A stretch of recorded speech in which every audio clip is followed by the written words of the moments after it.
I haven't heard anything from him. Okay, we can go ahead and start then. Welcome to the Monday, August the 3rd, 2020 meeting of the Montpelier Design and Review Committee. I will let staff and members introduce themselves by speaking their names. Martha Smirsky. Oh, you gotta unmute yourself, Liz. Liz Pritchett. Anna Smith. Steve Everett. And staff Meredith Crandall. Meredith, would you like to review the remote meeting procedures? I will do it. I'm gonna, as everybody on here, except for maybe Jesse knows, I usually share my screen so that anybody who's watching over ORCA can see the login information. Here we go. Can everybody see this? Yes. All right. Let me just zoom a little bit. Oh, no, that's not what I wanted to do. All right, we're just going to do this. Okay. So, I'm going to go down so people can't see Mike's contact information. So due to the state of emergency declared by Governor Scott as a result of the COVID-19 pandemic and pursuant to Addendum 6 to Executive Order 0120 and Act 92, the Design Review Committee is authorized to meet electronically, and there's no physical location to observe and listen contemporaneously to this meeting. However, with the temporary amendments to the open meeting law, the committee is providing public access to the meeting by hosting a video conference meeting, including both video and telephone access options over the Zoom platform. There's also the option to view live streaming of the meeting over ORCA Media. All members of the Design Review Committee have the ability to communicate at the same time during this meeting through this platform, and the public has access to listen and, if desired, participate in the meeting. If you're watching on ORCA, you can join the meeting by downloading the Zoom platform and you can this link. No, I'm going to mute some people because there's some interference going on. So you can use this link to join, or you can also call using this phone number here. And in either of those options, here's the meeting ID and password. This information has previously been given to the public through our standard public hearing notices that are posted throughout the city, posted on the city website, and you can also access instructions for how to get here on our pending applications page. So there's that link there. If you have problems with access, please email me at mcrandall, CRANDALL, at Montpelier-VT.org.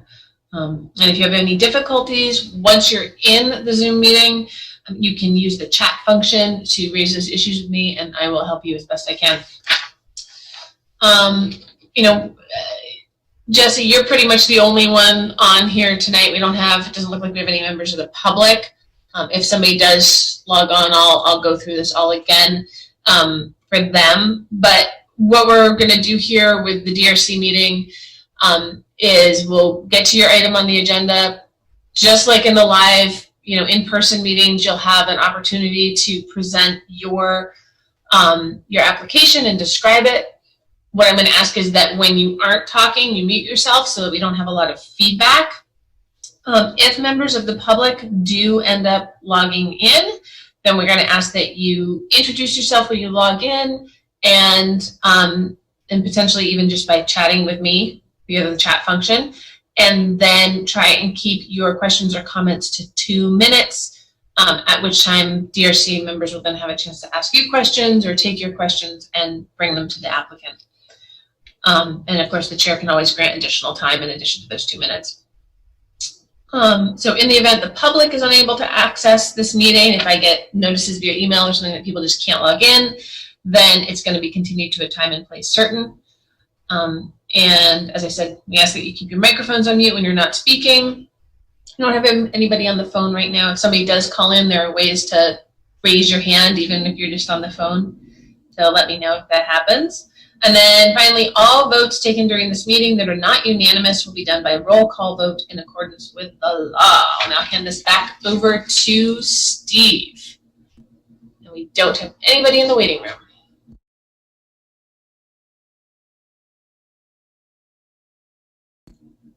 You're muted, Steve, if you're trying to talk.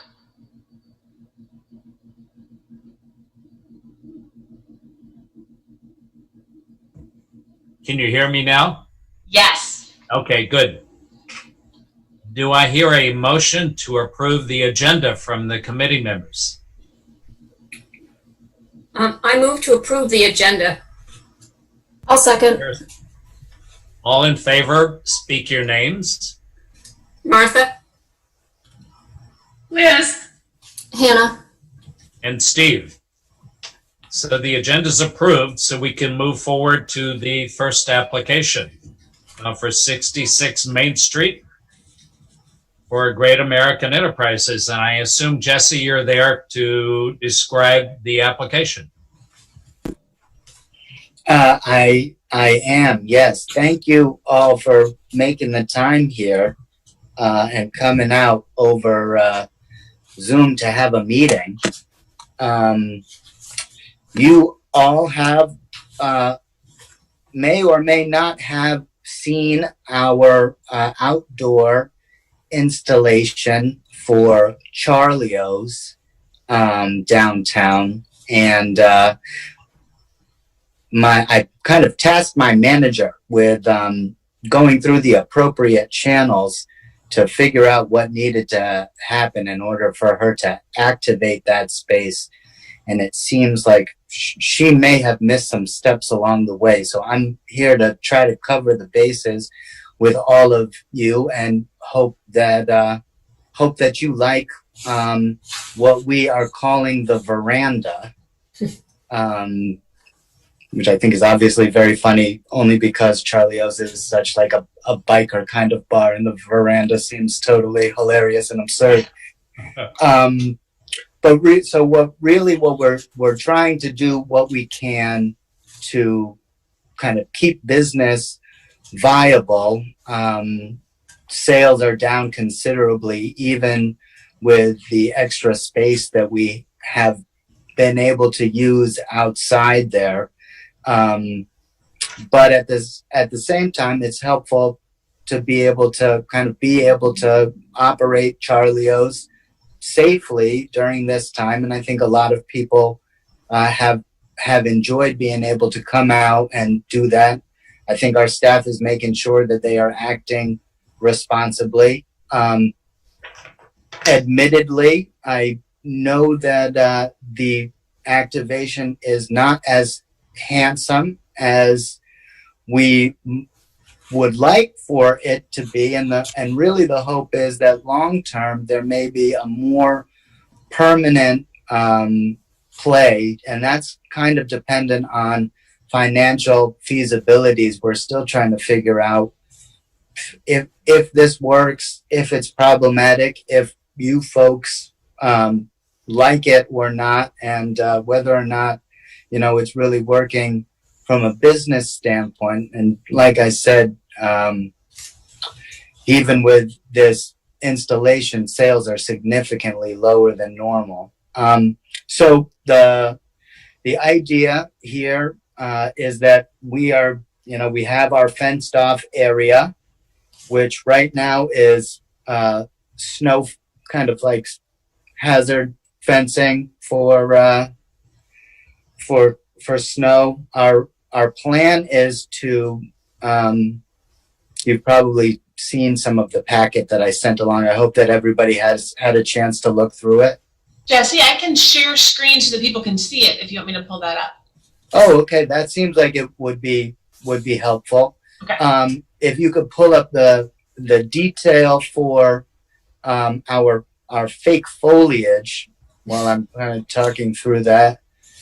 Yep. The idea is to kind of make that snow fencing look a little bit less like snow fencing and more like a garden space, though I realize it takes a little bit of imagination to to see that still. Is it? Sorry, Meredith. Is that coming up? I don't see it on my end. Do you guys all see that? No. Okay, so hold on. Let me try again. Sorry. Oh, no problem. Your screen. Oh, there we go. I clicked the wrong one. That's why. Wow.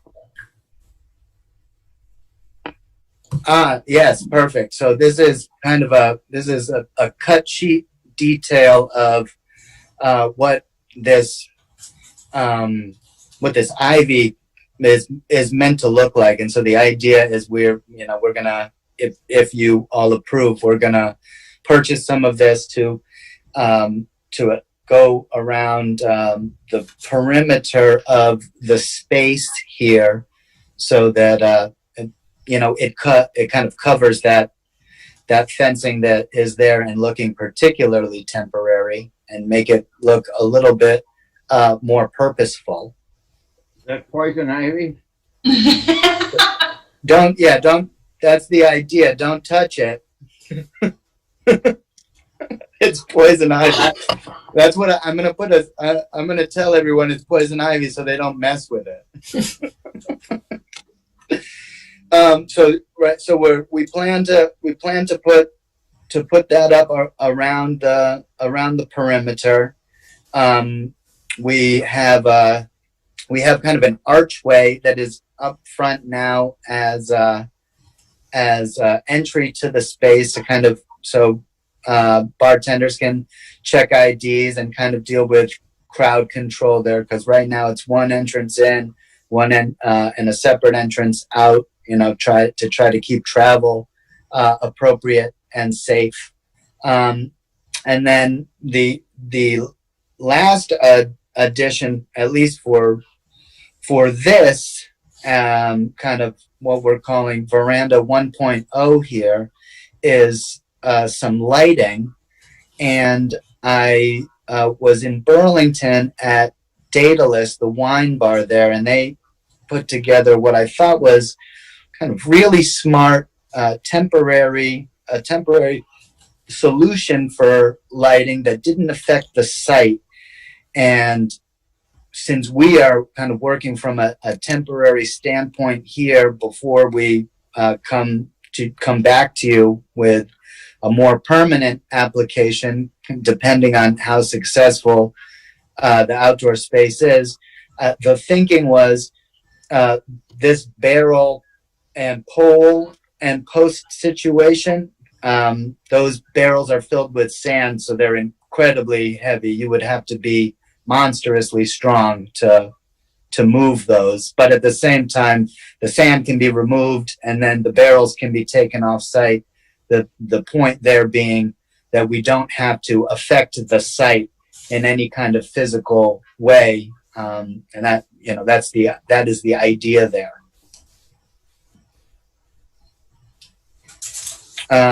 Below, and if you scroll down further,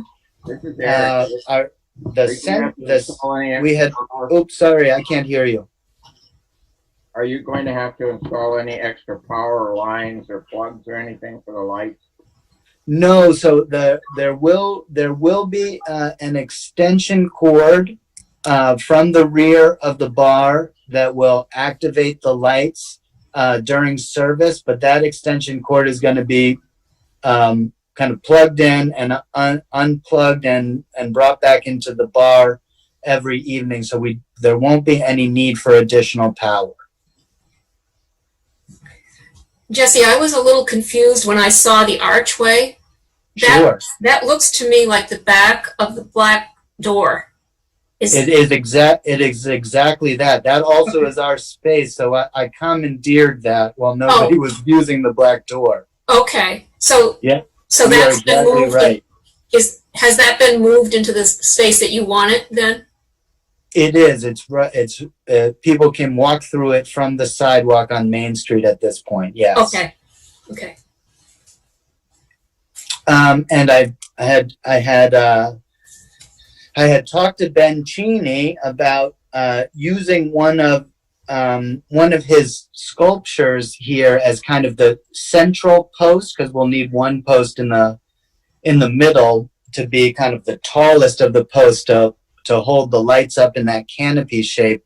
We're still trying to figure out exactly how moving that to the site is done, because it turns out that those are pretty difficult to move. They're heavy, but we're still working on that. I also thought it would be nice to have kind of a piece of art that people had seen around town, kind of a public activation as part of the space. So that is why I included those kind of in the visuals here.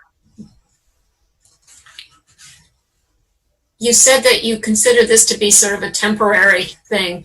How long into the fall or the winter do you expect to be there? At this point, I don't foresee us staying there longer than the end of October. We have, at this point, that's the proposed cutoff, unless for some reason November seems to be unseasonably warm. But it's Vermont. That seems pretty unlikely. Yeah. But so temporary through the end of October. Okay. And we, at that point, it's a little unclear how people are going to feel about getting together inside, and especially with a small space like Charlio's, how we're going to, keep everybody, patrons feeling safe, but also staff feeling safe. I think it's kind of a moving target. We're not the only ones who are thinking about how that piece works. So I'm not sure. Outside ends probably at the end of October, and then we'll see how people feel about coming inside. At this point, we're only allowing people inside to use restrooms, even though you can have 25% capacity inside. What we have found is that people were generally just being badly behaved about social distancing. I don't think that a bar is a very good place to socially distance. People don't go there for that reason. So we're trying to figure out what that means.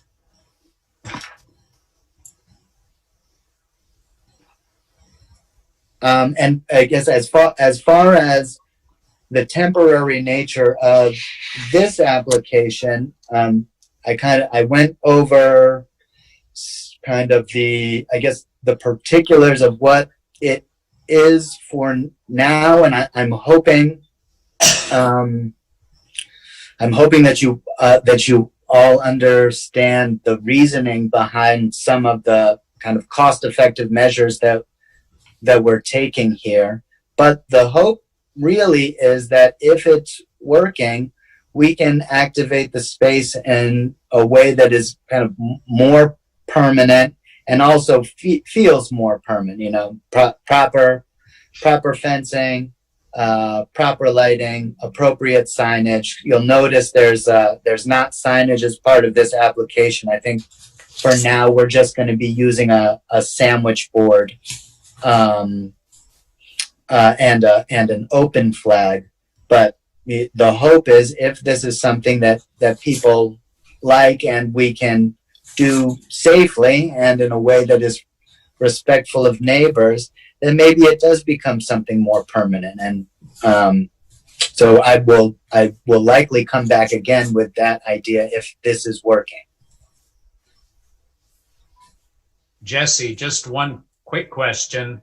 Sure, Steve. I assume the barrels would be located within the perimeter of the fencing? They would. That's correct. Yes. Okay, just to clarify. Yeah, no, that was a good clarification. I should have shown that on a diagram. No, that's fine. Does anyone else, any of the other committee members, have any questions, comments, or suggestions? I think I'm glad it's there.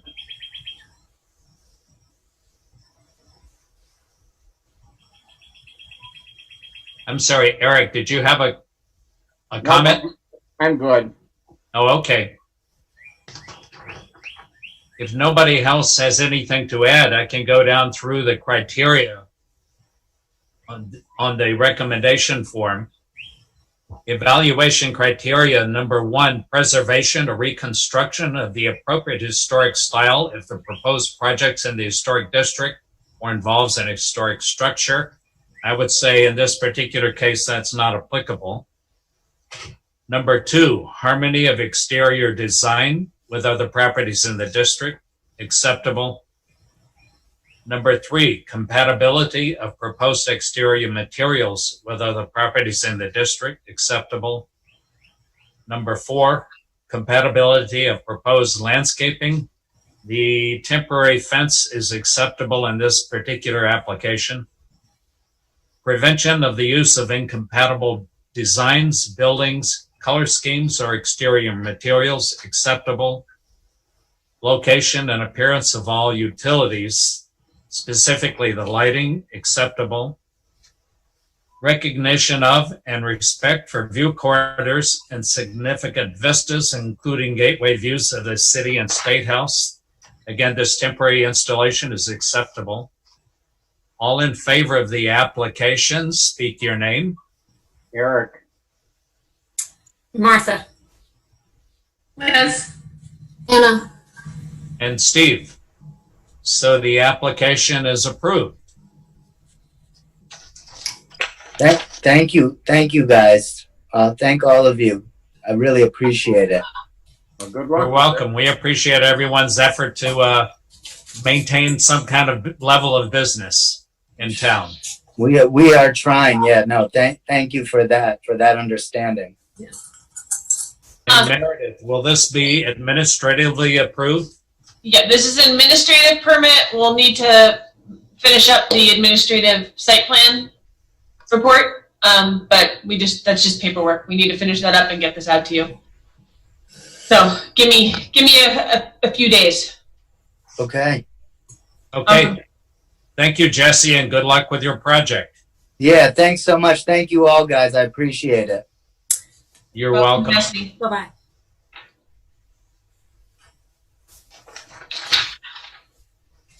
And the next item is for us to review the meeting minutes of July the 20th. Has everyone had a chance to look at those?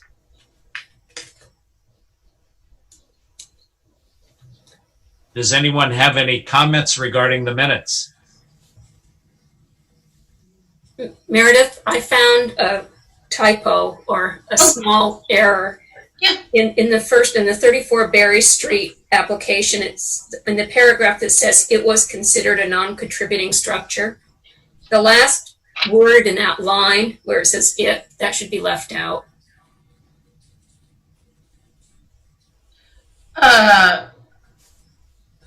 Wait. Ah, yep, thank you. Mhm.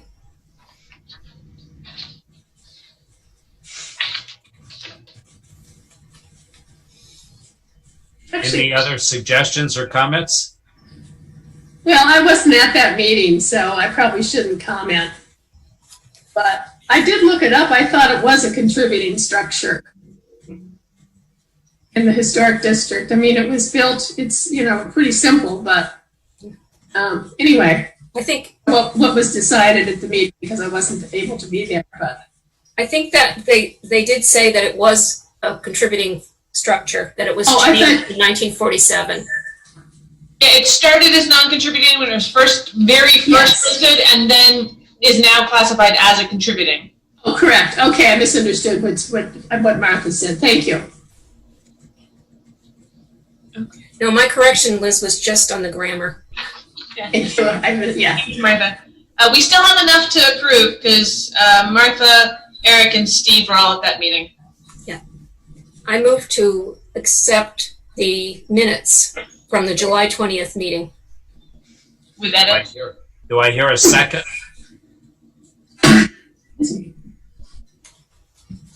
Eric, would you like to second? yeah, we lost his sound. I can see him mouthing second. Okay, we'll accept that as a second. So all in favor of accepting the minutes, speak your name. Martha? Steve? And we heard a little noise from Eric, so that we assume that's accepting. You can raise your hand, Eric, and that'll show up. Yes, awesome. Does anyone else have any other comments or other business at this point?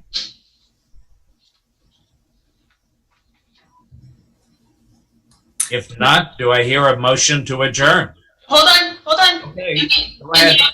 the other business, just a reminder to everybody here and anybody who's watching on ORCA that the next design review committee meeting is going to be Tuesday, September 8th. So we all have about a little more than a month off.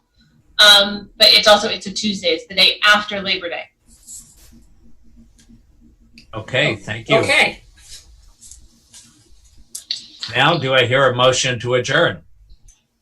I'm So moved. Second, All in favor of adjournment, speak your name. Eric. Steve? Martha? Liz? Hannah. Meeting is adjourned. Thank you all very much. Thanks, you. Thank you. Thanks all. Bye. Thank you, bye. Bye. Have a good week. Thank you. Glad you're feeling better, Meredith.